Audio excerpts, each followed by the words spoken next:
Good morning, ladies and gentlemen. Happy Monday. Welcome to Brussels. Welcome to this joint ERT Euronews event, Innovate or Be History, how Europe can regain leadership in innovation. My name is Maeve McMahon, and I'm delighted to be with you here for this hybrid event, which is also, by the way, the official launch of ERT's latest paper, Innovation Made in Europe, Setting the Foundation for Future Competitiveness. I'm sure you've picked up a copy on your way in here this morning. A warm welcome to everyone here in the room, and of course to those joining online from all across the continent and the globe. Now, shortly, we'll be hearing from the chair of ERT's Committee on Competitiveness and Innovation, that's Martin Brudermüller. We'll also be getting the perspective from the European Commission. We'll be hearing from Signe Ratzo, and then we'll be having a panel debate. But first, allow me to invite up here on stage ERT's Secretary General, that's Frank Heemskerk. He'll be sharing some opening words with us this morning. Thank you so much, Dave. The floor is yours. And just in case, please pop your phones on silence as well, just so we have no interferences. Yeah, so phones on air mode, if possible. Good morning. Thank you all for coming to this event. ERT was started 40 years ago when industrialists came together with a full conviction, and that's still the case. Only when Europe is doing well, these companies are doing well, because the home markets flourish. We're still a gathering of 60 CEOs, cross-country, cross-sectorial.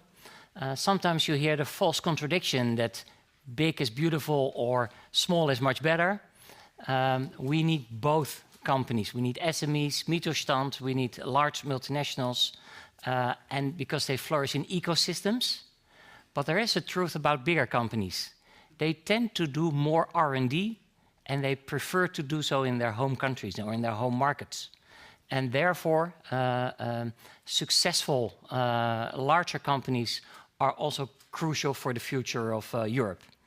Why this event? Well, it's getting across that message. It's also getting across the message that we kind of failed in 2019 with our lobby for Horizon Europe for a much larger budget. With the review of the budget this summer and with the new budget in the EU coming up, let's make sure that we don't make this mistake together. Finally, you will hear that R&D is based on cooperation. Innovation is based on cooperation. That's what we're good at here in Europe. It's not a standalone activity. It's done by the people, for the people. I can strongly recommend the innovation stories, which are part of this, this flagship report. Unbelievable how companies are truly part of the solution. Airbus trying to build a carbon-free commercial airplane in 2035 based on hydrogen. Please take a look. So in that sense, really looking forward to this panel. I would like to thank Martin Brudermüller for his leadership on the flagship report. I would like to thank all the CEOs in the companies who have contributed with the innovation stories.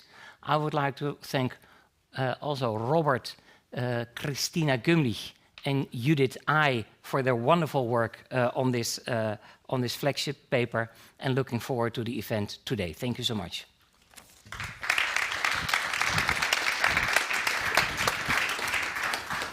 Thank you so much, Frank, there for setting the tone for this morning's event. Thank you so much for those introductory words. And now, as promised, it's time to invite up on stage Martin Brudermüller. He's been working at BASF since the 80s. He's passionate about innovation and research. He has a lot to say, I'm sure, so let's invite him up on stage. You're also the chair of ERT's Committee on Competitiveness and Innovation. So take it away. Innovate or Be History. What a dramatic title for today's event. Is it too dramatic or is it just to the point? Ladies and gentlemen, thank you very much for coming. Good morning. You care about innovation, that's why you're here. Today we are launching the new ERT flagship paper, Innovation Made in Europe, Setting the Foundation for Future Competitiveness. Over the past months, ERT members have worked together to identify what is needed to address the still huge gap between great research made in Europe and then bringing these ideas to the market and making innovation happen in Europe, on European markets, and thus strengthening European competitiveness. It is good that we are also discussing this today. Innovation skills and potential are absolutely critical for Europe's ability to play a major role in an increasingly challenging geopolitical setup. Why innovation is so important? First, today's innovation is tomorrow's state of the art. The fate of all innovative products is their commoditization tomorrow, which comes with increasing volumes and increasing numbers of imitators. A region that is not innovating today will not have competitiveness and prosperity tomorrow. Second, the global challenges we are facing today will only be solved with innovation in its broadest sense. Only a society that is involved in these new solutions to save the planet will be an attractive place to live for our children and our children's children. Europe has to have the ambition to be at the forefront of regions in innovation. We as ERT are deeply concerned about Europe's competitiveness and want to bring on the table our views on how to foster innovation. We are neither copying reports out there about this topic nor repeating known and echoed claims made by others. We are taking a corporate perspective, what is needed to amplify successful conversion of invention to become innovations. The EU faces enormous external and internal pressure. In Europe, energy prices, inflation, raw material shortages, and an overburdening regulation lead to an increasing fear of deindustrialization. In our benchmarking report in early last year, we highlighted that Europe is already on a path of declining competitiveness. In fact, the report was something like a cold shower for Europeans. Strong indicators for that are that, we get the chart? Oh, I have to do that, okay. No, not working. I think, where is this chart? Okay, we can do without. Okay, now here it is. One indicator is that over the last 20 years, Europe has lost 30% of its global market share. And our European companies are being pushed out of the Fortune Global 500. Ladies and gentlemen, and it has not gotten better since then. The outlook is not as rosy as we would like it. Our competition from other regions is not sleeping. They are using pragmatic tools such as the US IRA or the Chinese Leadership 5-year plan to incentivize business cases based on climate transition. For Europe, it is key that we are amongst the leaders in providing solutions, not only because that will keep us competitive and prosperous as a society, it is also essential to supply sustainable solutions with global impact to strengthen our ambition to shape the world with our values. However, we can only do that if we remain industrially capable and globally relevant. And here, we are more and more at crossroads. The EU has one trump card to pull itself out of the current difficulties and significantly strengthen its competitiveness: the EU single market. We have a huge internal market with significant buying power and a strong customer base.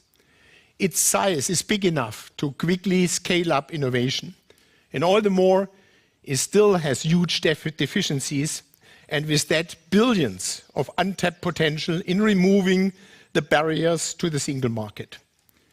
Ladies and gentlemen, innovation is in our European DNA. We have universities and research centers that are truly among the most excellent worldwide, and strong companies with both great innovation potential and global ambition. But does that mean that we as Europe are where we should be regarding our innovation capabilities? Unfortunately not. And let's look at some data again. When it comes to, can I see the chart again?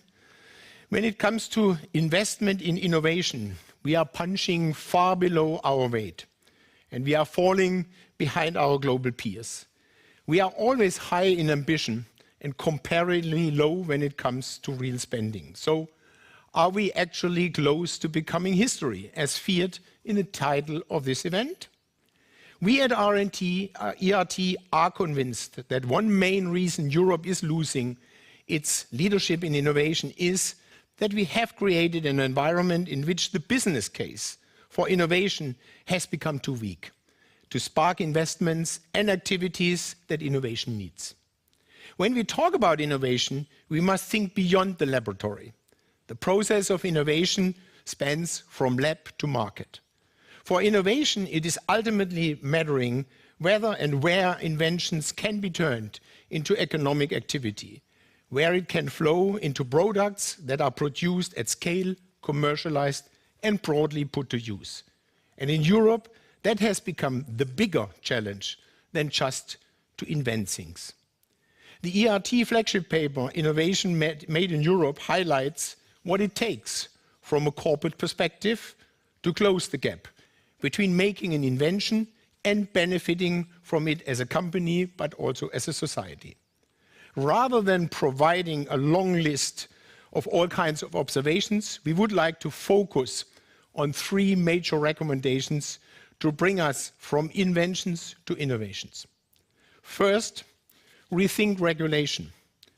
Political goals and supporting policy frameworks must create a pull for investments in innovation. Ultimately, regulation must be a lever to facilitate business cases leading to innovation rather than limiting, controlling, slowing down, and making processes more complicated. Innovation by definition is a high-risk activity.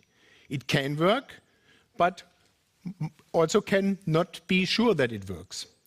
To take this risk, any company, whether a big one or a small one, needs to have a business case.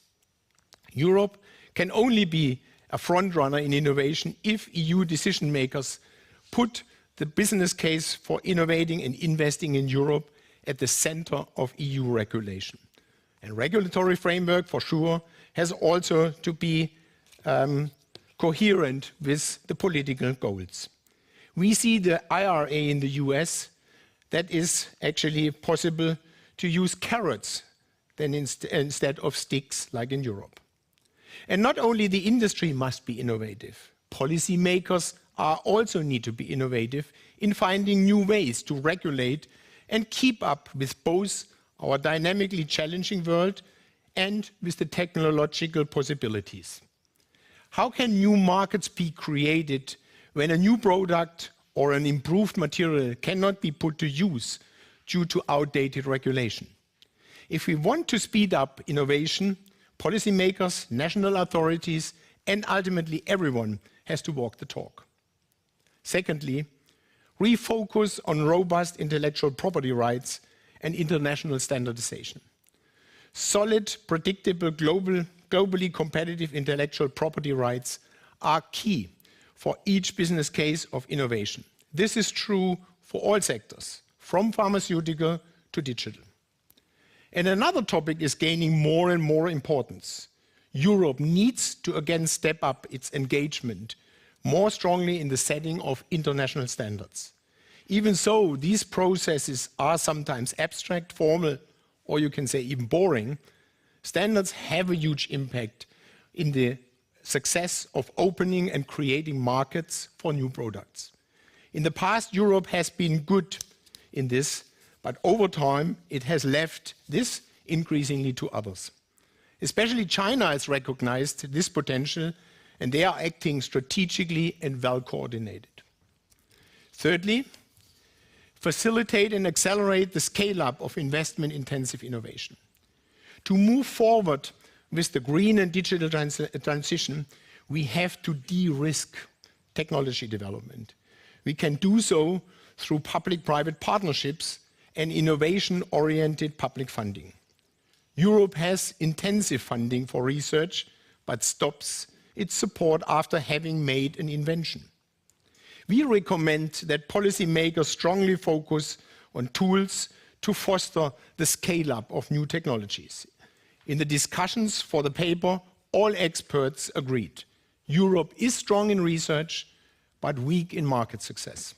So putting public money and incentives to achieving a boost in the scale-up is key to addressing the EU weakness in innovation. And let me make one additional point on the EU taxonomy here. At this moment, the design of the EU taxonomy is not fostering innovation in new technologies. Its process is very formal, and rather it facilitates investments in the wrong sectors.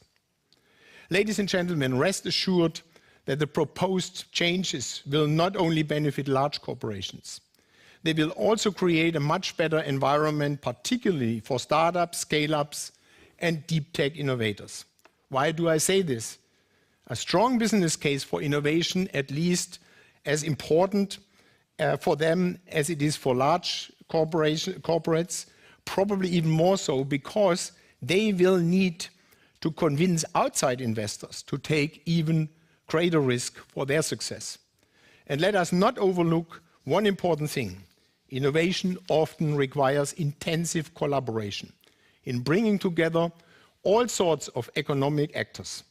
And that means that the right regulatory and financing environment is of utmost importance for allowing a joint business case of synergistically acting collaborators. We believe that our recommendations are key levers, which will ultimately lead to strengthening the EU's case as a global leader and prosperous economy. To make things more tangible, our flagship report contains also 34 distinct real-world innovation examples of ERT companies. These innovation examples pinpoint several additional valuable recommendations which you find on our homepage. But it is, I think, of utmost importance at this moment to focus on the bigger picture, because we are running out of time and our resources are dwindling. So, ladies and gentlemen, let me repeat our 3 strategic levers for our public authorities. Rethink regulation, make sure innovation can have a business case. Refocus on IP and standardization, and realize scale-up and development by partnering up. These are the action points policymakers need to invest brain power into and money to give the EU the innovation boost it desperately needs. There is not much time left before we become history. Thank you very much.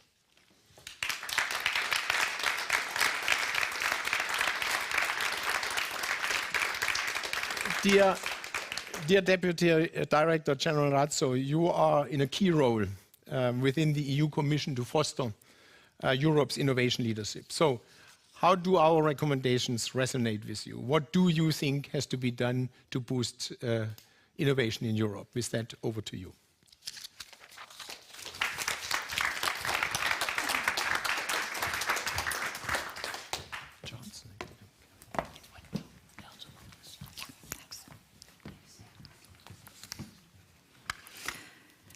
Dear Secretary General, Mr. Hemskerk, dear Mr. Brudermüller, I thank you very much for this kind invitation and also for this very timely event and for all the energy that you put into the analysis in the report on innovation. Our innovation today is our competitiveness of tomorrow. Investing into innovation is actually investing in the future. And our competitiveness tomorrow is competitive sustainability. We need to invest in innovative technologies, adopted fast throughout the EU, and also setting the standards globally. We know that Europe has a proud history of innovation. It also remains a scientific powerhouse. But as your report has pointed out, and as Martin also stated right now, we still underinvest in research and innovation. I hope I can also have the slides, some figures, yes. If we look at the EU research and development investment intensity, it increased from 1.8% of GDP to 2.3% of GDP over the last decades. Yet it remains below of that of the US, which is 3.5, Japan, which is 3.37, and South Korea, which is nearly 5%. The fact that we do not invest enough into innovation has actually been recognized by our political leadership. Let me just recall Commission President von der Leyen, who has called to go beyond the 3% target.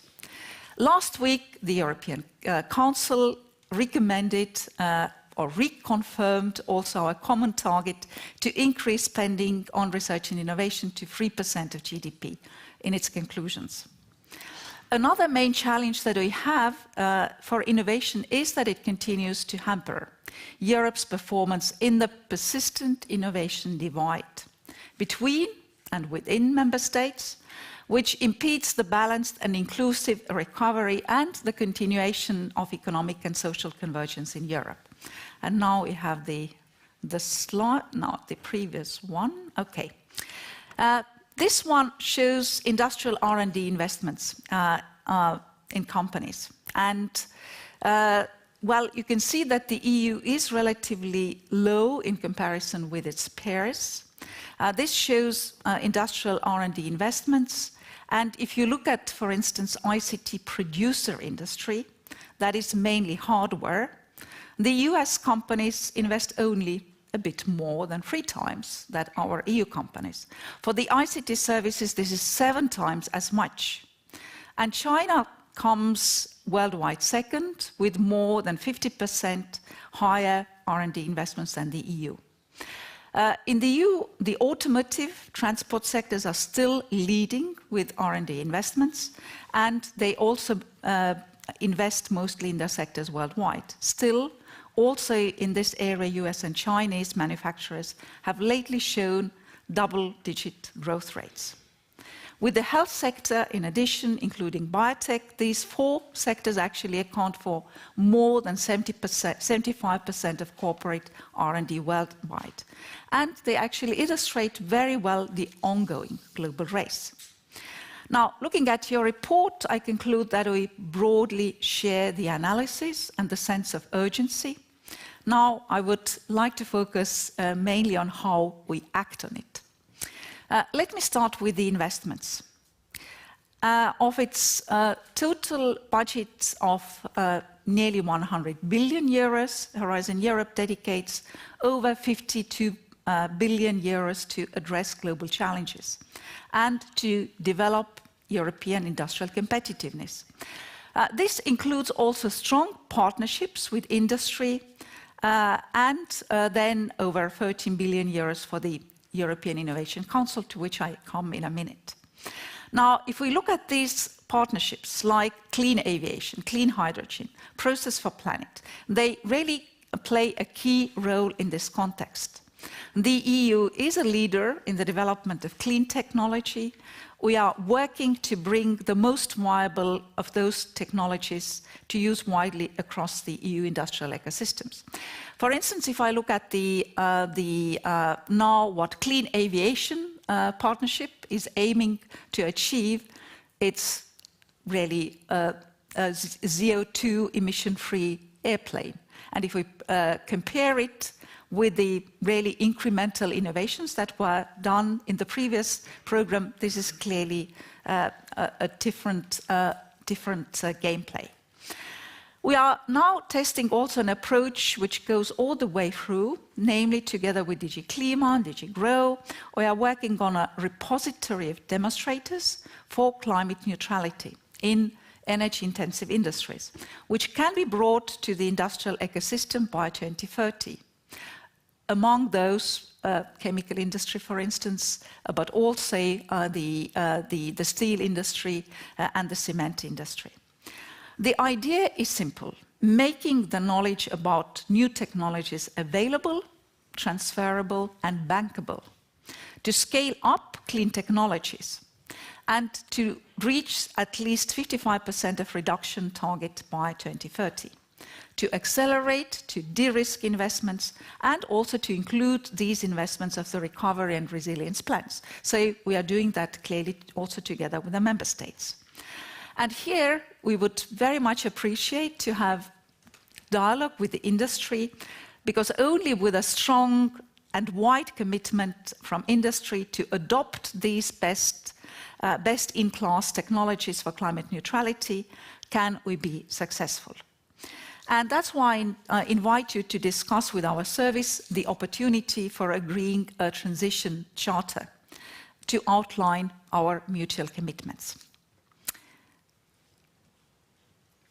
We also put a lot of attention and effort into rekindling Europe's innovation capacity for breakthrough innovations and deep tech. Europe has plenty of talents, ideas and startups, but as also recognized in your report, it lacks scale-ups. The US, for instance, has 4 times as many scale-ups per inhabitant as we do, and EU investments in venture capital are also 4 to 5 times lower than the US. And Europe has underperformed in terms of new unicorn companies, which are over €1 billion valuations. And that's why we called into play the European Innovation Council, and I know that this was also something that the industries have been supported in preparation of our current framework program. And really the European Innovation Council plays a key role to help researchers and innovators to scale up the companies in Europe to create the unicorns of tomorrow. It provides a robust bridge between just to get over the so-called valley of death, the lack of financing between the demonstration and commercialization paths. And actually, the European Innovation Council has been successful. It has supported already 1,600 innovating companies, over 500 technology projects funded from 2014 to 2021, and support through the EIC has resulted in companies achieving a combined valuation of over 40 billion euros, including, by the way, 12 unicorns and 112 Centaur companies. But also last year, the Commission adopted an ambitious new European innovation agenda, where we've really started also already to implement the proposed actions, which you've just seen on this slide, where we really go for the funding for deep tech scale-ups and enable also tech innovation through experimentation spaces and public procurement. And now I come with that also to the next point, that is the regulation, which is also highlighted in your report, because innovation and investment clearly need the right regulatory framework conditions. I would like to highlight, for example, that we need a strong and well-functioning capital market union to obtain a deep and liquid private equity market. We see the benefits of regulation in the high environmental and safety standards, which are part of the health and well-being in Europe, as well as the single market standards and interoperability. And we also see that other countries and world regions are analyzing and also adopting European regulations. Before joining DG Research and Innovation, I worked for 12 years as director in DG Trade, and part of my job at the end was also to implement our free trade agreements. And part of the free trade agreement with South Korea was also the annex on chemicals. And for instance, South Korea has actually taken over, more or less, our REACH regulation, because they've seen that health of the consumers is important, and also the access to our market is important, so that this kind of regulatory standardization actually works. But we also are stepping up from the perspective of research and innovation to take regulation into consideration and also to provide input. That's why we promoted the innovation principle. That's what I started when I joined DG Research and Innovation 5 years ago. We have advocated innovation-friendly regulation, which benefits industrial projects at the EU, but also at national level. We need a level playing field. and regulatory requirements for the pathway towards sustainability. But these should be combined with investment to invest, in particular, in industrial innovation and demonstration plants.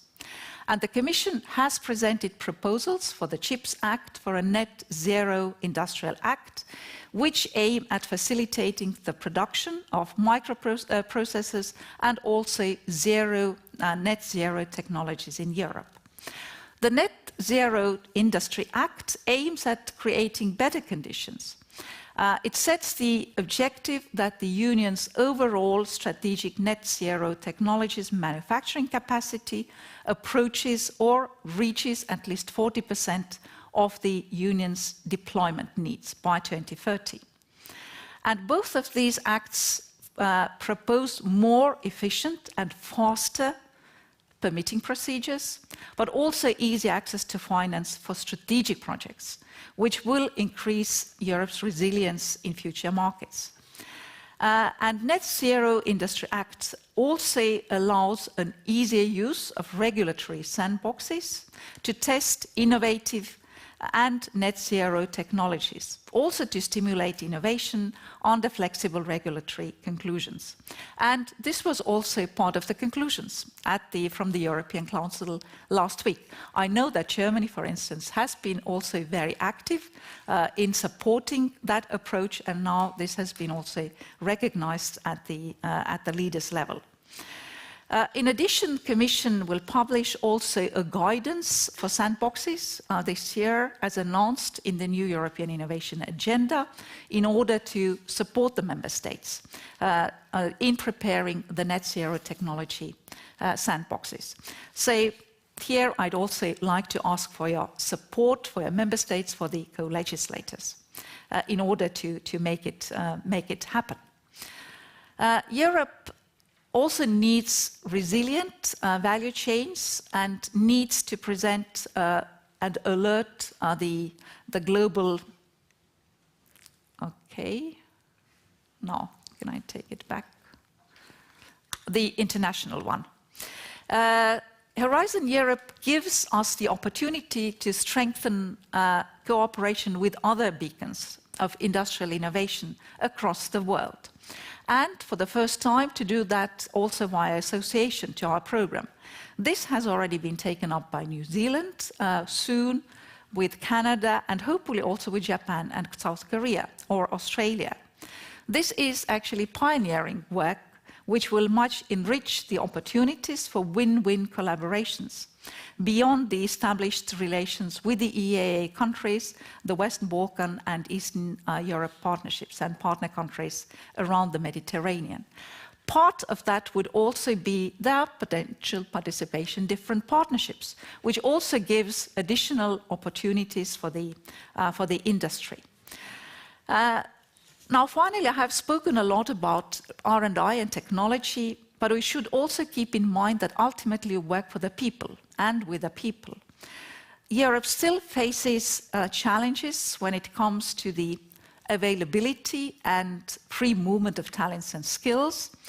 That's why we've launched in the EIT Deep Tech Talent Initiative with the aim of reaching 1 million people skilled in deep tech until 2025. We also need to be successful in mainly digital fourth industrial revolution. We also need human centricity. And we call it Industry 5.0. The key insights from our research show that these are the people, individual workers, the space they have in a company to learn and cooperate matters, that the best technology, also augmenting human capacity, does not work if it's imposed on a worker, rather than allowing the worker to put human aspect in the center. So Industry 5.0 recognizes the power of industry to achieve societal goals beyond jobs and growth, to become a resilient provider of prosperity.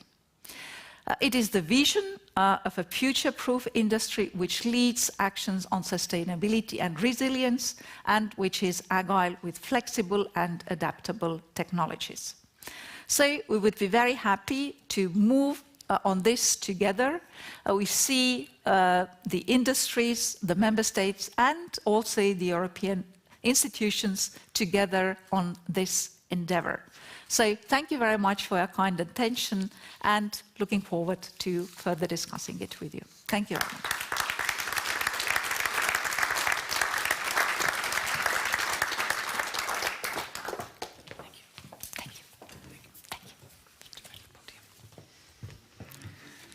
Thank you so much, Signe Razzo. Don't get too comfortable, because you'll be joining us right back up on stage in just a minute for the panel debate. We'll just do a quick change of stage and then invite you right back up. I'm just going to sit down, just because we're very mindful as well that we've many viewers online as well today joining us this morning at this ERT Euronews joint event. So as I said, yeah, we've had a lot to take in there. And we can kick off now with our panel debate. So I'd like to invite up on stage now, please, the MEP Eva Majdal from the European People's Party. She's a member as well of the e-trade committee in the European Parliament.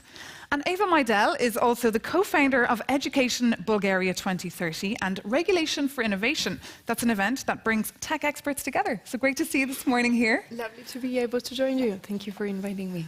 Pleasure. I'd also like to invite up on stage Anne Mettler, Vice President Europe of Breakthrough Energy, also an entrepreneur herself and a former EU Commission Director General. Great to see you. I think you're going to sit right there beside Eva. Also joining us this morning here on stage, Professor Dr. Ignacio Cirac. He's a Spanish physicist and the director of Max Planck Institute of Quantum Optics. And I believe, sir, you're tipped to win the Nobel Peace Prize in Physics. Is that correct? Somebody wrote that about you online, so to be verified. But very good morning to you. We're delighted to have you around the table with us this morning. Also joining us is Dr. Lars Frolund. He's a deep tech lecturer from Denmark and also based at MIT and a board member of the European Innovation Council. His expertise is mission-driven innovation, venture capital investments, and deep tech and geopolitics. You can sit here beside me. Actually, I believe you have to leave early, so I would invite you to sit over there. Because you've got another event to go to later today in Spain, I believe. Yeah. So we'll let you go there. Dr. Martin Brudermüller, you can join us again, up here on stage beside me. And then Mrs. Razzo, if you'd like to join us as well again. Okay, so we've had an intensive morning, a lot to take in. Martin Brudermüller, you told us what's at stake. You described your three key messages. Then we heard from the European Commission what they're up to. So I guess it's time now to hear from the European Parliament, from a co-legislator, from our Bulgarian MEP, from Eva Majdal, and hear what do you think your responsibility is here, and what other proposals would you like to see perhaps coming out of the European Commission? Eva. Well, some of you, and I think Anne in particular, know that I, a couple of years ago, put an event called Regulation for Innovation. It's kind of my once-a-year flagship event with which I try to gain insights, knowledge, and feed it into our work. So from the title, you could understand where I personally stand. I very much believe that we need to be producing legislation that allows businesses to scale, that makes it easier for businesses to access finance, but also we need to be putting our efforts into making sure we have, world-class infrastructure and know how regulatory requirements impact businesses. But in order for us to do that, we have to listen. And this was my attempt as an MEP to have this once-a-year gathering and listen to those that disrupt, to those that innovate, and to those that would truly want to see competitive sustainability taking place in Europe. As an MEP, I very much believe in the so-called light touch regulation and laws that work, rather than creating paperwork and obstructing businesses, sometimes without a particularly clear case for why are we doing this. you know, being here among the ERT members and friends, I mean, there are wonderful examples from members that are part of the ERT that show us and pave the way for innovation in Europe. So sometimes, you know, we need to be more thoughtful when we legislate, but sometimes maybe we should just let them do what they do best and not intervene. Even if that involves spending money that perhaps you don't get a return on that investment. But we'll come to that a little bit later and bring in now Anne Mettler from Breakthrough Europe, because you, of course, as I mentioned, you previously with the European Commission, so you know how the Brussels machinery and policy machinery works well. So how do you think, from your perspective and from where you're sitting now, how is Europe positioned for the future? Honestly, I think it'll be quite challenging because, as Dr. Bruder-Müller explained, Europe has lost a lot of ground when it comes to innovation, when it comes to technology. It's a fact. So, and of course, now we need to try to catch up in what is, by all accounts, a very difficult and volatile security situation. We have a war on our doorstep, and we have among the world's highest energy prices. Let's not forget that. That's a major drag also on our companies, and I know it is for yours, Dr. Bruder-Müller. So this is sort of the backdrop that we face right now, whether we like that or not. And I just thought I'd take a moment to mention a study that was recently put out by the Australian Strategic Policy Institute, a think tank that was really quite widely noted. It looked at 44 advanced technologies that are in the pipeline, and it concluded that China is leading in 37 of them, and the United States in the rest. So there wasn't a single one that Europe was leading in. And while, you know, we can sit here and we can say we have great research institutes and we are actually quite good, that's not wrong. But it's also not enough. I mean, we need to be quite clear about this, right? So I have been in public policy for 20 years. I have heard 1,000 times that we are really good at the early stages of the innovation cycle. You know, we have the R&D, we have the research institutes. But all that's done, it's turned us in many ways into the world's incubator, right? I mean, so the research comes out of here, the inventions, as you rightly say, come out of Europe, but the innovations are commercialized elsewhere. And that has to stop. That has to stop. Because, I mean, you speak about public finances, and I would argue it is counterproductive to be getting these inventions on the way, but then let others, and one country in particular, reap the benefits. And here we really need to rethink and operate across the innovation cycle. It's a well-known phenomenon that scale-ups have a exceedingly difficult time in Europe. That's why they oftentimes cross the Atlantic. So why can't we wrap our minds around what it really takes for these young companies to scale and to grow right here in Europe? The single market was mentioned. It's a major opportunity, but de facto it's oftentimes an impediment because it's completely fragmented, it doesn't properly function, and this is a shortcoming. Let's get to that. That would be really helpful also for the purposes of this debate. Thank you. Thank you very much, Anne Mettler, for that. I guess that brings in then Lars Froland to get your perspective. You're, of course, a leading expert on deep tech, as I said before. Oh, this is Lars. Sorry, Lars is over there even. So what do you think Europe needs to do in order to become a leader in tomorrow's technology? And you look a bit similar, I must say. First of all, I actually completely agree with what Anne Mettler just told us. I think it's a very precise analysis that we have sort of continuously repeated, that we are great in research, that we are great in maybe some of the earlier stages of bringing something to the market. And we, in some sense, right now, what we're seeing, and by the way, this is not a new thing either, we know that some of our most promising companies eventually become Delaware companies, so leaving to the US. Some of them get significant, you know, nefarious investment from China, just to say it as it is. And I think there are, but, you know, that's the analysis. I think, you know, if we are to cure this, I think at least I would point to two things, and two things that I think that we can do, and I think that the Commission can play a key role in. Because that's another thing, right?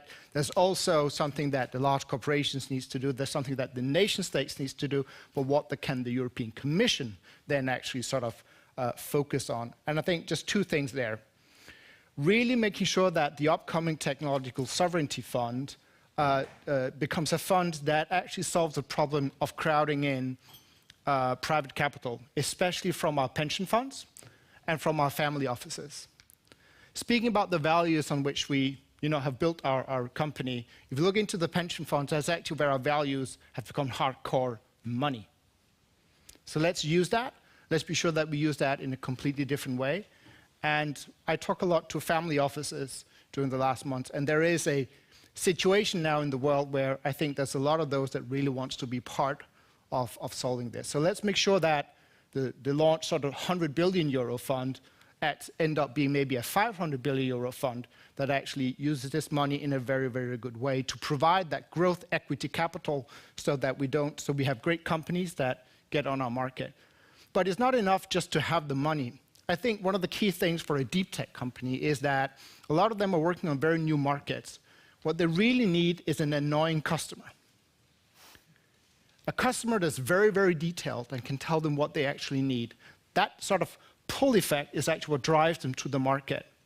One of the key sort of success factors that I've seen in the US that's actually driven this for many years, actually right after the Second World War, is something called OTAs, Other Transaction Authority.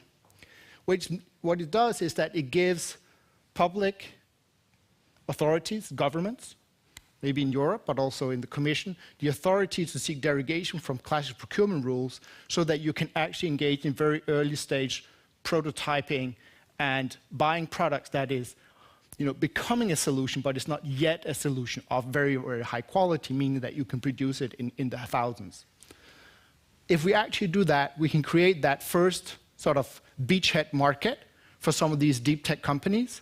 This can be used not only for the Commission, the nation states, but also some of the large corporations. But there, I see the Commission in a key role to actually drive something like a European OTA, which is, quite frankly, especially within defense and security in the US, have driven a lot of the products that you currently have on you. That's how those got developed, because one significant agency in the US is using this every day, the Defense Advanced Research Projects Agency, DARPA, who was also the first investors in 2013 into two small companies that nobody believed in, called Moderna and CureVac, 2013. Okay. Thank you, Lars. You're nodding along there, Martin. I'll come to you in a couple of minutes for your reaction, but now let's turn to Dr. Ignacio Cirac, because you're, of course, leading one of Europe's leading research institutions. So what challenges do you see compared to your global peers, and how to work around them, I suppose?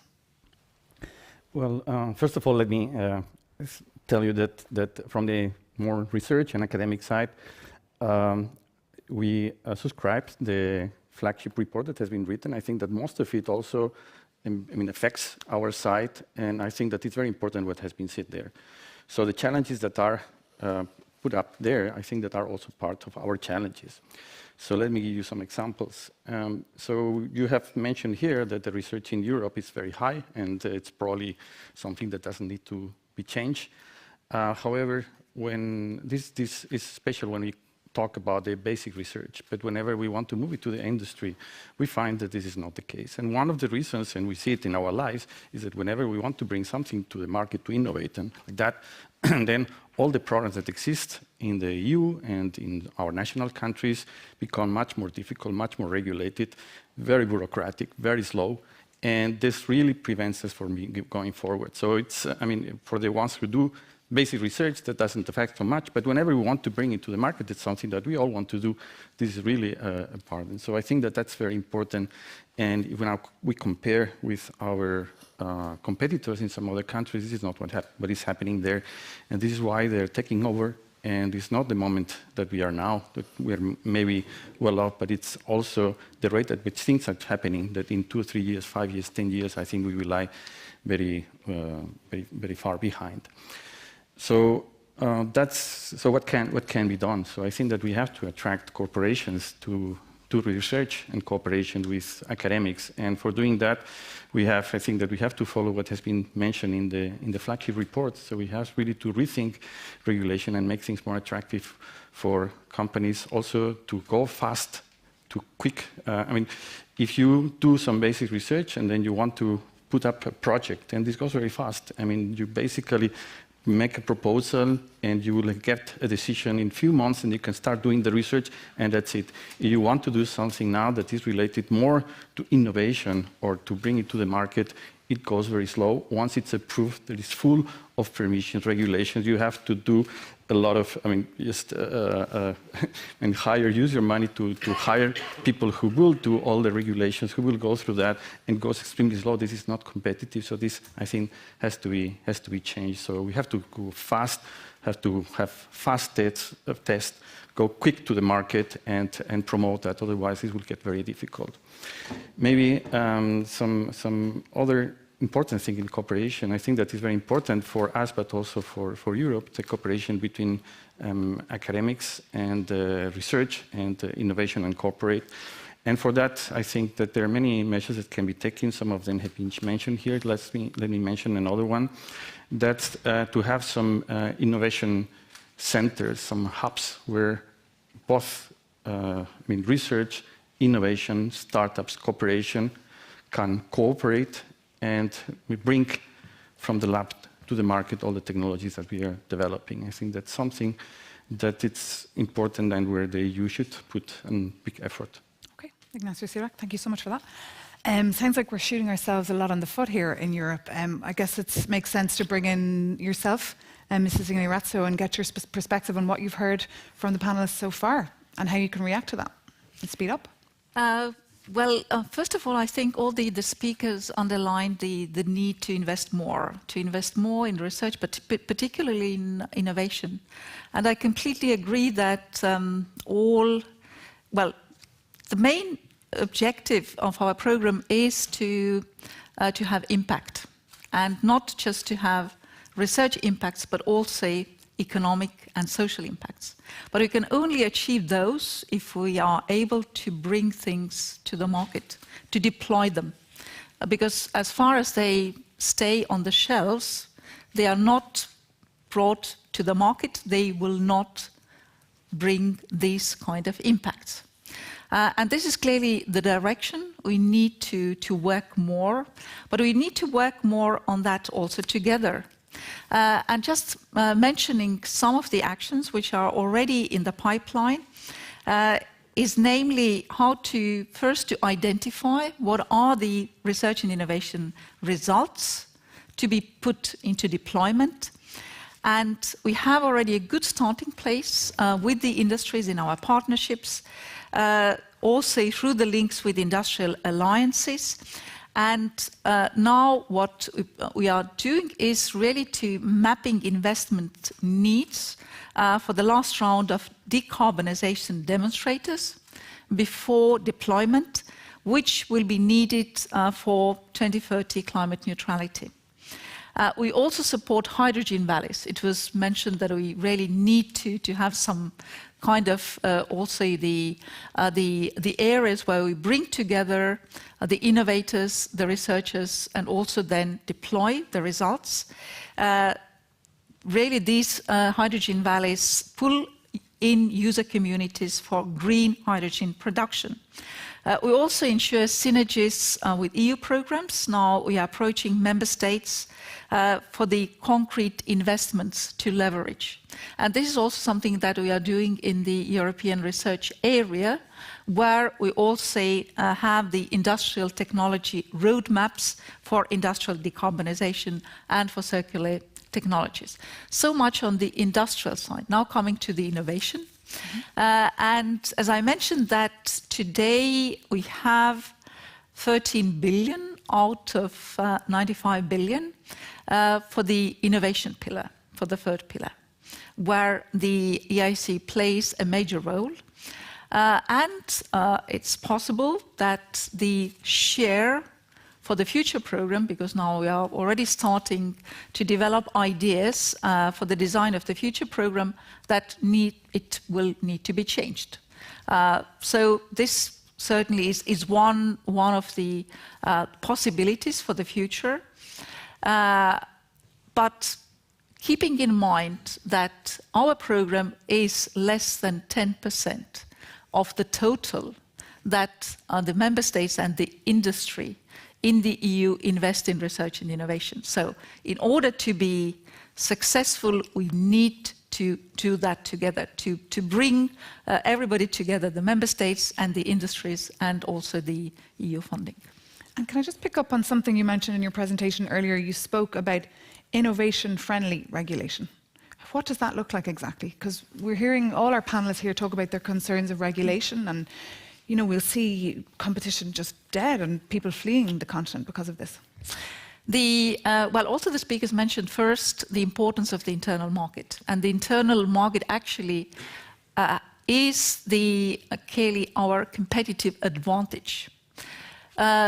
The issue being that it's not complete in all areas, and there are still also the regulatory differences between the member states. Well, the situation differs in different sectors, but let's be clear, this is still the fact of today. And the second thing is that the regulation, the European approach to regulation is perhaps sometimes too strict or too straightforward, not giving enough possibilities really for the experimentation, for testing. And if we speak about the new technologies, the future technologies, we don't know yet what would be then the standards, for instance, there, how these could be used. So then we really need to give some space for the companies, together also with the regulators, really to test what would work and what type of regulation actually would be needed for the society, would be needed for the people. We always need to keep in mind clearly the safety of the people, all our European values that we do have and which are dear to us, but in terms of also enabling new innovative approaches, we need to enable that. And I'm glad that, as I mentioned already now, the new proposals that we have, the Net Zero Industrial Act, has this already as part of the regulation, of the draft, and certainly this is something to be followed also in the future. Okay, thank you, Mrs. Ratzo. Martin Brudermüller, get your perspective there from what you've heard. This testing idea, I'm sure, is music to your ears. Well, there's so much was said that I could refer 1 hour to this. But first of all, I think it is interesting that from all the different perspectives, we're looking at the same topic. We pretty much agree about the basic situation where we are and what is actually needed. In my eyes, it's also not only all the time the call for money, which is the simple one. I think it is not necessary that there are not the budgets over there. It's actually to assess them and where they should go. If I'm a little bit exaggerating, I think we manage innovation like we do an investment project in an office building. The later one, you want to be sure it's in budget, you want to be sure that you don't have any surprises, that you have the building codes and the rules and everything, that's fine. But that's not the way how you can manage innovation. And I think this is where our mental set is wrong. We need actually to be clear that you waste money in innovation. You spend in R&D projects, and from day one, not every R&D project will have a success. That's the same like you have startups. Not everyone will make it. Some will die, but the ones who come out, they make the big push. And I think when we look into regulation, and this is my main critics, we treat it as a building project. We think we can narrow everything down. And if you read a lot of the regulations now in the Green Deal, is exactly of that size. It is telling you what to do. It is telling you which technology you have to take. It's telling you the milestones. It's narrowing down the guardrails. And now I think with the new Net Zero Industry Act, we actually start again. What are the targets in this industry? We completely narrow down entrepreneurship, and we also narrow down what actually innovation needs, which is air to breathe. And this is why I think a major piece which we really need is we need a modern, new, innovative regulation that gives this space, that acknowledges that R&D, you spend money and it goes wrong. And I think this is also what DARPA does. Very smartly with certainly the dual use things, but they know, they spend billions and they know part of that money is gone. Because at the very end of spending this, you will have a positive effect. And I think this is maybe the good news here. It is not so much a money topic, it is actually a mindset topic. And I think this is maybe easier to solve than the one or the other topic here. So Do people in the room agree? Let's take a look, show of hands. Is it a money topic or? No, it's a mindset. Is it a mind? Yeah. Okay. Thank you for that, Martin. Any reaction there to what you've heard? Yeah, Anne? I used to work on this in my previous job at the European Commission. Then you need to look at the European Court of Auditors. Part of the reason the Commission is actually so risk averse is because if they waste money, they get into trouble. So I can tell you in my previous job, I've given speeches to the European Court of Auditors explaining that they need a completely different approach. And I looked at DARPA as an example. I would mention in my area, energy, also ARPA-E. There are good examples. But this is the really, not just a mindset, but really, I mean, like a legal different approach, that we accept that innovation is not this linear pathway to paradise, but is actually a lot of volatility, a lot of back and forth, and a lot of failure, as you say. But we need to accept that. But as I said, having been on the other side, I want to defend the European Commission here because they don't have a mandate to fail, because the failure is not seen as a precondition to get to a success down the road. But then we will also not have a solution if that is not changed. I agree. But let's talk about the real issues and not just sort of the blah, blah. We have all the, good innovations and the research institutes. Let's really dig deep why this is so difficult. And that's why we're here. Eva Meidel? But maybe, how we could do it differently. I think, first of all, if we look into some of the regulation that has been just mentioned, Green Deal, for example, we are always doing something because someone else is asking us to perhaps think of doing something. I think it's very rare that we actually have a proper brainstorming session, so to say, and say, what is the real big picture? What are we trying to achieve? Because we hear consumer protection, our values, we want more competitiveness, we want to achieve everything. Well, we cannot possibly do everything with the legislation that we have out there. So I think we need to ask ourselves, if we want to be prosperous, if we want to continue to protect our consumers, we also need to be competitive. We also need to have a strong economy. And if the basis of our prosperity, of our way of life, of the way our values are shaped, is also due to the fact that Europe is a prosperous place and we want to make it even more prosperous and we want to have our industry innovate, then we need to very well think what is the sort of laws that would enable us to do that.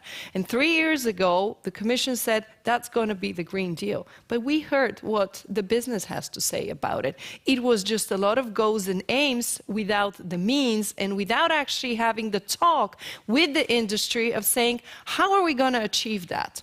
And we had the Green Deal, and a number of us in the Parliament said, well, if you have a Green Deal, you need a tech deal, but not the type of tech deal we currently have on the table. What I mean is you need the means of how to achieve the aims. You need the innovation to get to those aims. Because frankly speaking, and I think Anne works a lot on that, we don't have the actual technology to get to those aims.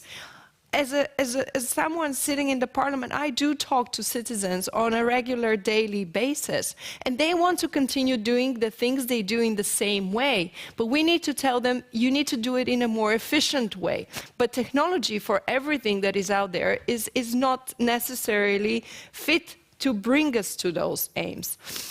It took us 3 years, and it took the IRA for us to be able to propose the Net Zero Industry Act. Some of us were saying you should have done that in the first place because you don't have the means to get there. So, it was the US to prompt us to do that act. I just do not really get it. I mean, if anything, China is investing far more probably than the US. We don't even know how much they're investing. So it should have been that thought to trigger us, if anything else. So for me, the bigger picture is truly missing. And I am overly critical of our work, but I just think that what we're doing is good, but is not good enough to get us to where we want to be in order not to remain history. So certainly not a time for complacency. Martin, and then Dr. Lars. Eva, I agree in everything you said. And I think the Net Zero Industry Act, again, is such a fast answer that it will not bring back the investments that are gone with the IRA. if you read the RAA, I was in the US last week. On one page, you know what you get, 12 years, the tax rate and everything. And then you read the pages of the act and you don't know what you get. You actually, nothing precise in there. So it's more regulation, it's very vague. So I think this is not helping us to bring it back. And actually it was done very fast. I think there was also, again, not enough consultation to really ask what you really need to have a productive and a return-based project in Europe. Just a quick example, if I may, 1 minute, because I work on the CHIPS Act to kind of prove what I'm saying. For me, it's some sort of a more strategic approach to the way we do legislation, and I'm glad it was proposed. But if you want a new type of industrial policy with this act, you need to back it with fresh funding, and there is simply none. So how do you say we are doing this new way of legislating, we have a strategy, we look forward and it's investing in industry, and you don't have fresh backing of money? Because it is not always about money, but it kind of, you don't walk the talk in this case. You say, this is where we want to get, but if someone else could take care of the funding, because there we're speaking a lot of money. It's needed a lot, and you compare to the others. So I think we'll still find the funding, but it does not sound serious from European institutions to say, we're going to do it, but we don't know exactly how. Mrs. Retzel? Well, I was actually planning to react to the previous thing, but on the funding side, certainly, as we all know, what we can share here is the European taxpayers' money. So it's up to the member states. If they'd like to pay more into the EU budget, then we will have fresh money. Otherwise, not. It's as simple as that. Now, I wouldn't be as desperate or as pessimistic about the possibilities for Europe. Let's take, as we spoke about also the different technologies. Let's take hydrogen, for instance. We know that on the research side, the hydrogen has been there already for a while. Well, actually for about a century or more. And actually, Europe has been strong in developing the technologies. But we haven't yet put them into deployment. Now, actually, with the aspiration, with the real commitment to become climate neutral, we will need these new technologies. Well, certainly hydrogen is not the only one. It's not going to solve all the issues. We have the wind, we have the solar, we have the batteries, but clearly now the need will give a push in actually putting it into deployment and investing in the infrastructure, in furthering also advances in additional innovation and research, how to make the technology cheaper, affordable for the people, and actually as part of the solution. But we really needed to have this political decision, the wake-up call that we can't afford just to live at the expense of future generations. We need to do something in order to have a solution for the climate issue. That's why the European Green Deal came about. And it's part of the solution. And now we really have the potential of using the advantages that we have as Europe, as Europeans, and to become leaders there. But we again need to have all together the EU, the member states, and the industry in that. Lars Froland, would you agree with that? No. Yes. And we all need the nation states, to pay in more. We need new money. Is that going to happen? I don't think so. So right? Pension funds is the answer. So I think we need to think differently of not, asking for more taxpayer money, but yes, how can we sort of unleash some of that type of money that is there already, and that I think we now have a historical situation, geopolitics of today, that actually makes these, sometimes it's actually just people, And sometimes it's large organizations that can chip in here. Maybe on the pension fund side, you also need some different types of regulation. Some of it is also cultural, so that these can actually play a critical role.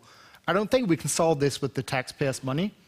I think we need to do this from a position of strength, and we need to use that position of strength, which is also connected to those, once again, pension funds and some of those family offices, and by the way, also high net worth individuals that we have. I think we need different people around the table, and it's not all policymakers, by the way, that sit around that table that can actually figure out how to do this differently. And if we do so, then we are not doing innovation theater. Maybe we are then actually doing something that would matter. And maybe we need to talk to the people from audit to do how do we do things differently, because I also acknowledge that's the way it is. By the way, short history is that the way that DARPA was created was actually by derogation to existing rules. So the US actually decided to have this pirate ship in the US that can do hire outside of HR rules, can do funding on innovation projects that is not based on committees, but actually on personal discretion and so forth. And why did the Marine choose to have a pirate ship? It was because it was right after the Sputnik event. So maybe that's the Sputnik event we've had here, is that was the time when the Marine realized that it needed a pirate ship to continue to be the Marine. Because it could not allow itself to ever get into technological surprise again, because, the Sputnik event, and why didn't the US do that? So I think there are ways that we can actually balance this, because we also need somewhat strict rules around, how the taxpayers' money is used and all that. That's all good. But sometimes, the Marine needs to just create a pirate ship, because there are different worlds. By the way, I think that also goes for large corporations, right? Large corporations are also quite rule-based at the end of the day, but they also need these specific units that have derogation from all, that type of behavior, and then they can do something very differently. And then I just think that we can just to be very concrete. So, how did the US get, for about $6 billion, the fantastic capability, and obviously by using, an extraordinary individual called Elon Musk? At some point, NASA was doing something called the Commercial Orbital Transportation Service, COTS. And they were putting out a procurement on that. And that ended up by giving it to, some of the normal ways, some of the normal companies doing that. And Elon Musk, at the time, was the CEO of something called Falcon X. He put on a lawsuit. He said, this can't be true. Why are you giving this enormous award to a company that hasn't produced anything for many, many years? We can do things differently. He ended up winning that, and he ended up winning that procurement contract. And what was built into that procurement contract, and that's very, very interesting, is that it was milestone-based, and he was only able to get the money from NASA if at the same time he was building a commercial industry.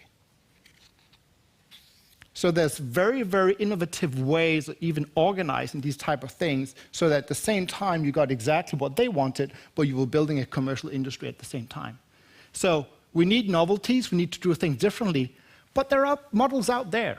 Let's figure out how it's not. We don't need to invent the wheel. It's just things that lie around there, and we can seek derogation to do these type of things, and then we can actually start competing to win. And as I say in the podcast with you, Martin, we have a tendency to compete not to lose, instead of competing to win, which are two different things. So we need to be much more proactive, instead of just following what everyone else is doing. Ignacio Sirac, you were going to say something? Yes, so I agree very much. It has been said before about that we have to look at the whole problem as a whole, and not just the specific examples. But nevertheless, let me give you one example, which I think that illustrates what is the situation and why we need a big change. And that's something that it's my field. And so in the field of quantum technologies, we see that Europe has more than 50% of the research and has done really the pioneering research. Nobel Prizes are coming from Europe, everything. Now you go to the patents, then you see that the patents in Europe are basically zero. And if you go to the industry, you also see that the industry in the US and China are taking all the stake. The EU has reacted very positively, has made some programs, and these programs, took some time. Are successful. However, it's very difficult to invite the corporates to participate in these programs because of what I mentioned before. The regulation and all the hurdles that are in the way prevent them from being part of that. And this shows that something's not going well. And it's not only just to repair this particular problem and maybe look at the hydrogen and repair that particular green technologies. I think that one has to step back and see what is different in Europe, China, US, and other countries. And so why is this happening? And I guess that the solutions are the ones that have been proposed here. Anne Meckler, anything to add there? I always have something to add. Just to say that on the issue of hydrogen, we need to be nuanced because there have been a lot of announcements and there are sort of prototypes, but I'm sorry to say it's not really taking off. I'd be curious what Dr. Bruder-Müller says about it. And here we need to be careful not to sort of confuse, as I said, a lot of good intentions and announcements with anything happening. What I would really encourage at European level is to look at sort of deployment of technologies rather than just sort of good intentions.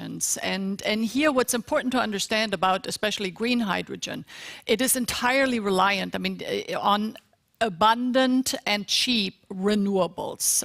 We don't have enough of that. There are two geographies in Europe where we have it. It's sort of in northern Sweden and the Iberian Peninsula. And here, going back to regulation, the very slow rollout of renewables in many countries due to permitting, really major challenges with permitting, have been now a complete drag on this emerging technology. And I won't even mention here what was the Delegated Act on Additionality, which held up an entire industry. And here I have to say thank you to the European Commission for finally publishing it. But it's really these kind of details that can derail an entire industry. I think we need to be very clear on that. If I can just focus very briefly on two issues where I think we need more focus. Number one, we always talk about collaborations, but I want to be a little bit more specific. And I think we need collaborations between large industrial players and young companies at the technology frontier. I don't want to criticize anyone, but most big companies in Europe have been around for a very long time. Europe has done an exceedingly poor job of creating new multinationals in recent decades. SAP is maybe an exception, but it was founded in 1972. ASML, also an exception, but founded in 1986. We don't have a lot of new players, right? So what I'm saying is we really need to bring these large corporations together with these young companies that oftentimes, no offense, tend to be better at breakthrough innovations because large companies can always criticize sort of government and for being too slow, but I dare say also European companies are not always the fastest. So I think there can be a very healthy interplay here. And we need this. Why? Because it is so difficult for these young companies to grow in Europe, and the big companies need the innovations. I really urge public policy and the Commission in particular to better understand this interplay and to really foster this much more than is currently the case. Secondly, if I can say, we need to enlarge sort of the opportunity. And here I want to propose that both Europe and the United States, I'm happy about the IRA, but the fact is on clean technologies, the US is the underdog as well. You know, we're both coming from behind. And if anything, Europe has a competitive advantage here because we've been thinking about clean technologies, not just since the IRA, but for many, many years. And wind and solar were actually, developed here in Europe. So, but what I want to say is what we saw in digital technologies. The US developed one way and Europe developed another way. And it was very counterproductive, particularly for the Europeans, if I can say so. So why don't we now, at an early stage, try to create sort of a transatlantic marketplace for clean technologies?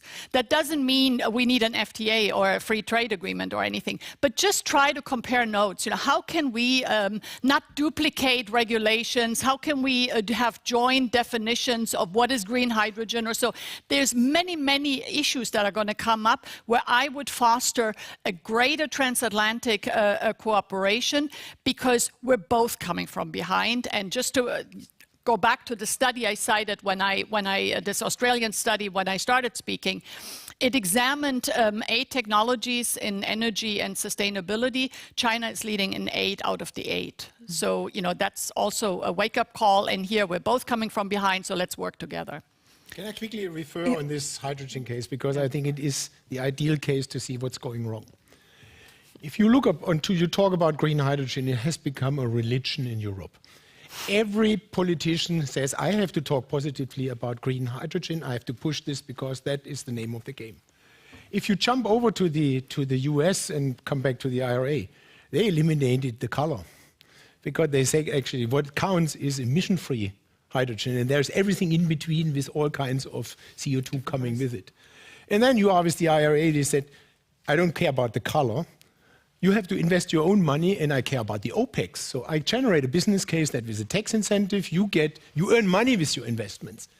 My company builds currently the largest electrolyzer, water electrolyzer in Ludwigshafen. I get EU funding, but I know with every kilogram I produce, I lose money. And the problem is why it's not taking off. There is no business case for green hydrogen in Europe, full stop. So this is, and then we have exactly, as you said, RED 2, RED 3, where the parliament fights about all the details, where you say, this is the last thing we need to settle. We actually have to keep a hydrogen economy running, whatever the color is, and then we can talk later about the details. And I think this is a good case example, what actually goes wrong. And it brings me back to this, and that was also what Lars said, we need this kind of sandbox approach. We need for new stuff a room where you can do things and unexpected things happen, and you can deal with unexpected things, and you cannot regulate everything at the beginning like you think I know everything that is going to happen. It's also wrong that politics thinks they know better than industry what the right technology is. We know sometimes you have to develop 3, 4 technologies to make it, the other 3 don't make it. That's the name of the game. So we have to open Europe again for entrepreneurship. And I can tell you that is the problem for the MNCs, and I'm a little bit also the advocate for the small and medium-sized, because they have not the opportunity like a multinational. You just can go in another region if you don't want to be here anymore, and you say, that's not the framework. And that's actually what the big companies do. They go to the US, they go to Asia. But we have thousands, 10,000s, 100,000s of small, medium-sized enterprises. They have one site in one location, and they have to be there and they have to succeed there or they die. And Martin, just briefly, what ideas would you like to see copy and pasted from other sites, other parts of the world? Well, I think we mentioned a lot also in the report, and I think that was mentioned a lot here on the panel, and it's actually, I think... You're one if you'd won? Well, I think it's experimenting, it's sandbox, it's different budgeting, it is different auditing and whatever. So I think there is more. But let me also say one positive thing. Just briefly, and then we'll get Eva. Yeah. One positive thing. I mean, I better have inventions, and I have to orchestrate how they become products, than being a region that maybe knows how innovation and doesn't have any inventions. So I think we have a kind of a luxury problem because, as you said, I mean, it's just an enormous scientific base. And to really orchestrate this step after talking 20, 30 years about it, it should actually be possible. By the way, anyone have a question in the audience? We'll come to you in just a minute, and Eva, you can react to that. The Commission wanted to come a long time ago. So. I can hardly see you there. You're hidden. Well, a couple of comments. Well, first, totally agree what Lars mentioned. Actually, EIC, I think, is already the first excellent example doing things in a different way. Because it's not just the public money that we put into it. No, it's actually public seed money in order to get additional money from the market. And I believe it's now the share of 1 to 5. So for each euro we put into the IC, we get back 5 additional euros from the market. And certainly this is the way to go. And I completely agree that there could be, and this is something which you know that the sovereign fund ideas are under preparation, clearly the way to go to do things in a different way. But it hasn't been easy. Well, you know that. It hasn't been easy because of clearly the risk aversiveness of our system. And that's why all these new tools are not so easy, but now we really have the chance to demonstrate that it delivers, and this is the way to go. Now, just a comment also to Anne on the, and I completely agree, I believe there hasn't been enough discussion about not just collaboration in Europe, but also with other countries internationally. And now with the US, it is actually happening. I'm hopeful. In the Trade and Technology Council, where clearly the green collaboration on the green technologies is underway. And well, we need really to collaborate on the pre-market, pre-standardization level with the new technologies. And as I mentioned that now we'll have, hopefully, well, Canada, and if we also have the Japan, South Korea as part of our program, then we can also collaborate already at the time of the research, of developing the technologies, then at the time of the collaboration between the private public in the partnerships and also in, well, bringing those into the market. And on the clean tech side, we also have the mission innovation for industry decarbonization, an international, also a big international collaboration, and we have plenty of them in various areas. And I'd also mention the missions, which is also a new approach of our program, bringing together the different actors in order to really have the big objectives achieved in a clear timeline, and bringing also together the different players, international players there. On sandboxes, can I please refer to that, and also one more general comment. So on sandboxes, because I'm also one of the people working on the AI Act. I'm the rapporteur in the AI Act in the Industry and Innovation Committee. There was a small provision on sandboxes. So in the ITRE committee, we extended it, beefed up the article, so to say. And industry and operators within the tech space have been very grateful for that. But sometimes in negotiations, and let's hope I'll be wrong because we are still in those negotiations right now. You know, in the very beginning, it was so difficult for me to pitch it to the main committees and say, look, this has to be there. It's a competence from this committee.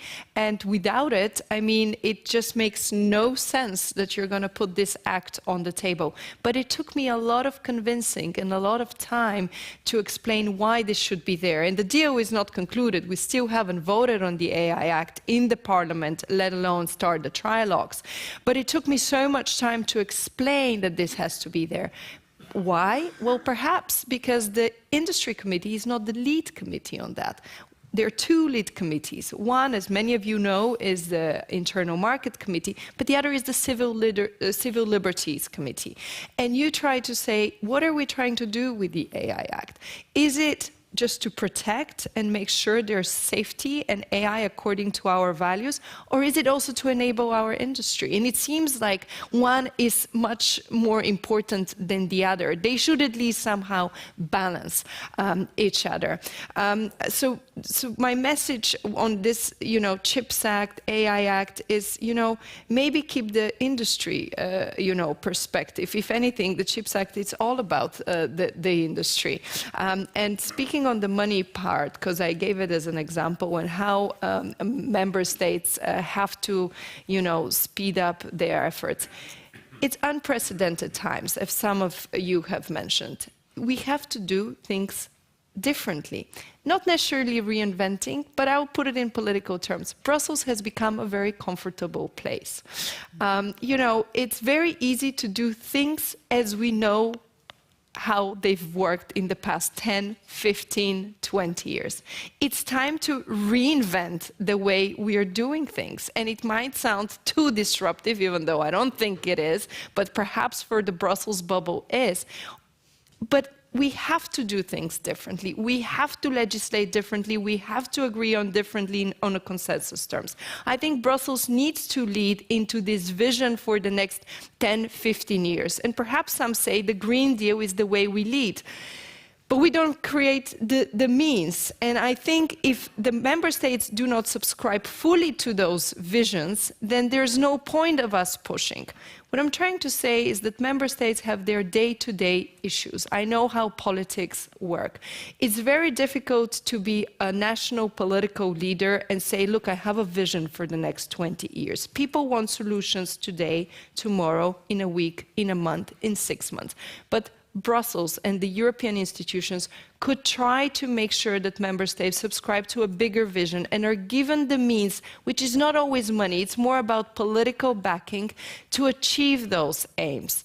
In the European Council, when tech or competitiveness is being talked through, there's like few leaders around the table. And I've spoken to political leaders there, and they're like, it's me and one more or two more talking about it. It's a topic that is not so well understood, and I say it because I know how politics works back home. But it has to become and to take a higher priority. And I do hope that the Commission and the Council will understand that. Otherwise, it will be difficult to achieve the aims we are talking about here. Maybe a particular example, very briefly, on Horizon. I'm not an expert on Horizon, so forgive me if you think that's wrong. But I think this is an example of how we need to tweak how it exactly works. What are the aims? Who gets the funding? What is the impact that's created? How are those projects, helping actually Europe? Are they scalable? And maybe invest in the ones that are scalable. And this has to be done with other priorities that we have, be it agriculture, be it health, whatever it is. We've shown that through the pandemic we could pool resources differently. We've shown that on the Ukraine crisis we can do things differently. Let's do the same for industry. Let's show that our politics can change and be different and have different ways of getting to the priorities. But for that, I think heads of state and government need to be in crisis mode, like they were back in COVID, like they were at the war in Ukraine. And that sense of crisis is not really in there. But if the war in Ukraine is not a wake-up, yes, if it's not a wake-up moment, then what is? Okay, it is 12:30, ladies and gentlemen. In 10-15 minutes, we'll be having a networking lunch. I'm sure you're all getting hungry. But if there are any questions in the audience, do raise your hand. Lars Froland, you need to go and catch a plane at 2:15, I believe. So do disappear whenever you need to go. Yeah. And in the meantime, just introduce yourself, sir, and keep your question short and sweet. Thank you. If it works. It works, we can hear you. Hello. Yeah. I'm Robert Jeko, ArcelorMittal Steel Industry. If I listen to you here, it's everybody agrees how we do the future, and fantastic, and it will be solved. Unfortunately, I know DG/RTD does everything they can in the silo to make it work, and I think you do the best job you can. Unfortunately, for the business case to scale up, as was mentioned on hydrogen, for instance, there are parts of the Commission who does not work on the business case, who actually have a negative impact on the business case. Just recently, the electricity review was out. Nothing on energy and intensive industries, how we can compete internationally. Hydrogen was mentioned, is on purpose.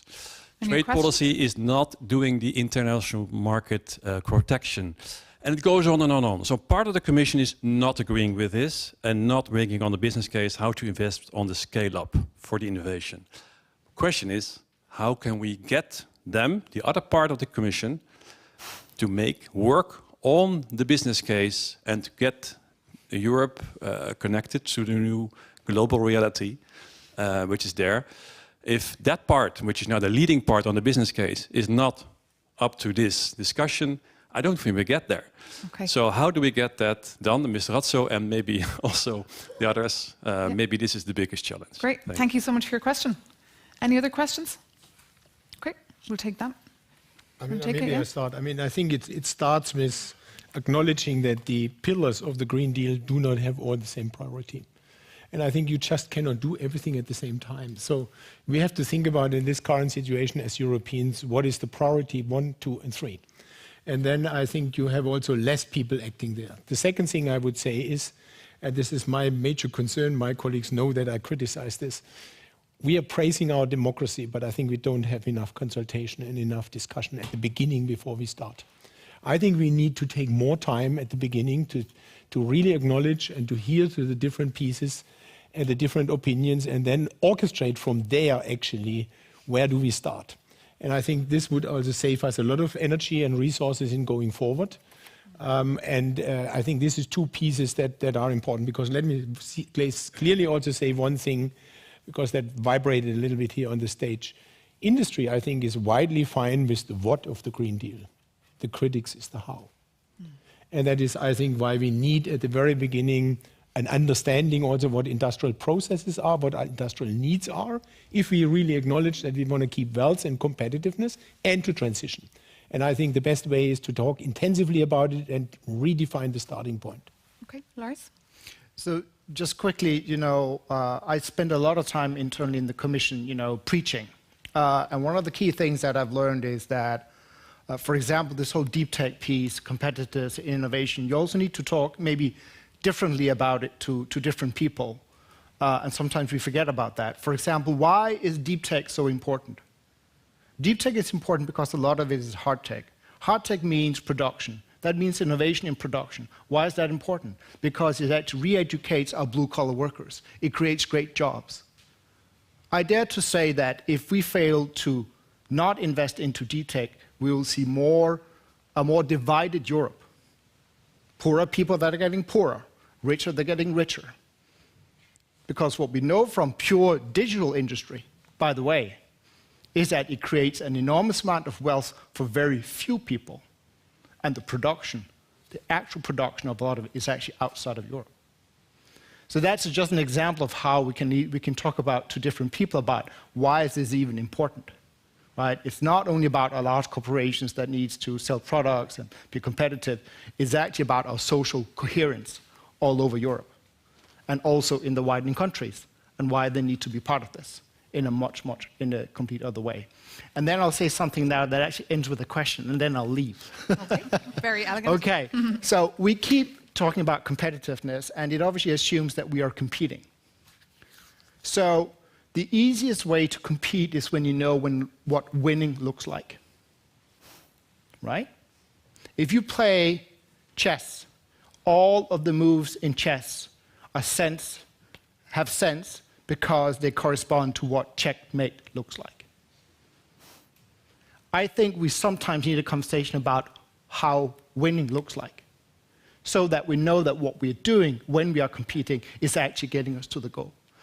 I think there is not a shared vision about how winning looks like. We are shared about that we are competing, but I'm not sure that we actually know the game that we're competing in and how what winning actually looks like. So maybe we should start knowing what checkmate looks like for Europe, and then work back from there, and then we can decide on what makes sense and what doesn't make sense. So that's the question that I give to you. And then I'm off. Wonderful. Sorry. Round of applause for Lars Holland. Thank you so much. Have a safe trip. Anyone over here like to react to that and to the question? Sure. I mean, I always used to say if Europe wants to live better than the rest of the world, our economy has to be better. And going back to what Lars just said, so I agree, we need to have a reflection. What can we still do better in Europe to win? What can we still, do cheaper, better, more comprehensively? I'm missing that a little bit. And in general, from public policy, what I would like to see is reverse engineer. So rather than sort of supply new regulation, what are we trying to achieve? So if investment, what makes the IRA so threatening to Europe is that it is pulling in a lot of investments. Don't we want investments? So why don't we put something forward that can really generate this investment? I want to see, I've traveled around the world in recent months. There isn't a company in the world that's not thinking about moving to the US right now and investing there because of the IRA. Show me when Brussels has ever put something forward where every company thought, I got to be in on this. I got to be in Europe. This is exciting. They're creating the markets. That's the kind of, regulation and that I would like to see put forward. So reverse engineer, if we want deployment of technologies, if we want, investments, then think backwards. What do we need to do to get this? But it seems to me we're even lacking this basic consensus on what do we actually try to achieve. Just maybe hear from Mrs. Ratzo. Yeah. On the comment that Lars also made, he referred to the deep tech. And if you remember, I mentioned the new European Innovation Agenda, which clearly focuses on the deep tech, because that's something, if we speak about the industries, the industrial innovation, because we have already a good space of manufacturing industry. And certainly, in order to bring it to the next innovative level, we really need to focus not just in the digital, but also in the deep tech innovations. Yeah.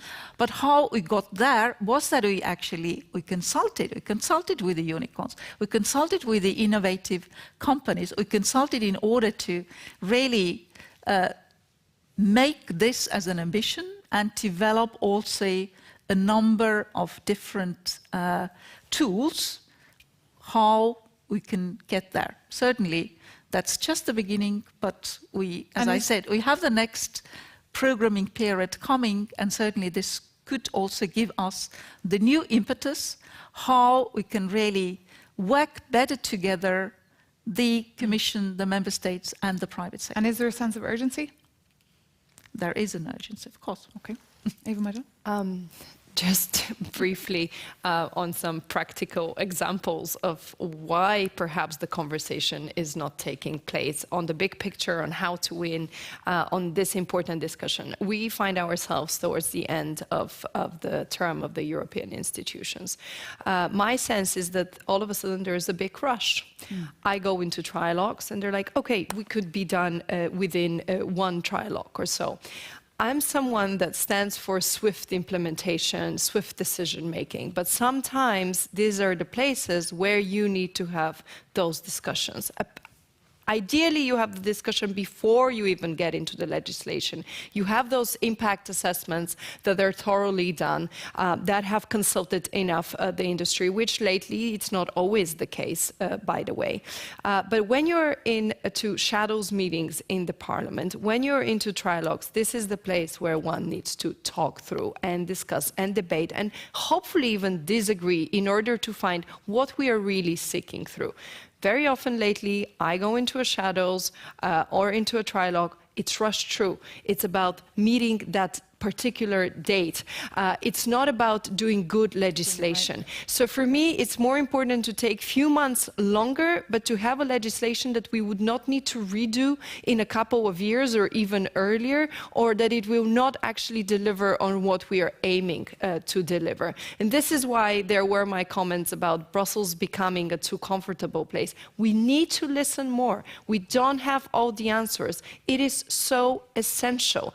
I've met with European tech leaders and companies and CEOs last week. This week, I'm with you at the ERT. The message is so crystal clear, but when I'm in some of those internal meetings, this does not resonate. So something doesn't work. And if this is the case, if things are not prioritized, if basically the sense of urgency is saying, I have so many things to take care of. So productivity in Brussels means I have to make more regulation. That means I rush through, I make them very fast. Then this is certainly not leading to the best result we could get in Europe. Ignacio? Yeah, so maybe I wanted also to bring up just another little subject here. Maybe it's not at the level of what has been said here, but it's the ecosystem that is needed for innovation. And so I think that it's very important at the moment that we also invest and think about what is required in order to be able to do the innovation together, corporations with industry, with startups and everything else. And for that, we see that we're, also competing with some other countries, and they're having also the same problems and addressing it. And it's required, we have now that we need more computer resources, we need more communication, we need digitalization, we need AI, and all that would be very important, not only for the society, but also for innovation. So I think that at the same time, as we think a regulatory framework, in order to have the possibility of innovation, we have to put up a scenario where this innovation is possible and effective, and for that I think that we have to have all the things in mind as well. Okay, just looking around the room, any other questions? No? Okay. If not, I would just like to ask our panelists one last little slow question. Even though we've heard a lot of good quotes today, I'd like to hear one more from each of our panelists, because as we were researching this event, we realized that all the good quotes come from Americans when it comes to innovation and research, either Zuckerberg's or the Steve Jobs. So perhaps starting with yourself, Anne Mettler, if you had one short quote on Europe's innovation challenges or solutions, what would it be? It is that complexity is the antithesis of speed, simplicity, and predictability, which was promised in the Net Zero Industry Act. And I would therefore like to propose a Complexity Reduction Act for Europe. I think we could all give a round of applause to that. That's a good one. A Complexity Reduction Act. That would really help the life of journalists as well, who have to dissect every day what exactly is coming out of the European Commission. So thank you very much for that. Martin, would you like to have a go? Well, I would like to bring one other aspect and put in a quote, because when we talk about Europeans, and that was, you said everything has to rush. We want to have a situation where we rush into Europe. Let me also say, when we talk among the CEOs, we are patriotic. We as CEOs, we want to invest in our European companies in Europe, but we have also to be business people and have sense for reality. But I can only tell you, we as the CEOs and representing the companies, we would love to have that case to invest in Europe, because we have all our families, our children here, and we want that the lights are shining also in the future. So invest in Europe. Thank you so much for that. Mrs. Ratzel? Well, just two sentences. First, what has brought us here won't take us to the desirable future. And the second is that the best way to predict the future is to create it. Excellent. Thank you so much. Really good. Eva? The gentleman who took the floor earlier said, oh, we all agree. I think there were different approaches and some disagreements on the way how to get there. But I think on one thing we agreed, and this is that Europe has a lot of potential. So my message is we have to untap it, and we gave plenty of examples of how to do that. Wonderful. Eva Meidel. And now Ignacio Sirac, the last word with you. Yeah, so if you think that prioritizing innovation requires too many efforts, think how many efforts you will have to do if you not prioritize it. Boom. Okay, Ignacio Sirac, thank you so much for that. Anne Mettler, thank you so much for being here. Eva Meidel, MEP, thank you so much. Martin Brudermüller, thank you so much for being here. And of course from the Commission, Mrs. Signe Ratzel, thank you so much for your presence too. And thank you to you all as well. You've been a fantastic audience. And a goodbye to all of you who've been joining us as well online. Thanks to our technical team, and thank you to everyone who made this event a reality. Don't forget to pick up a copy of the report on your way out. And I'll see you in a minute at the networking lunch. Thank you so much. Bye-bye.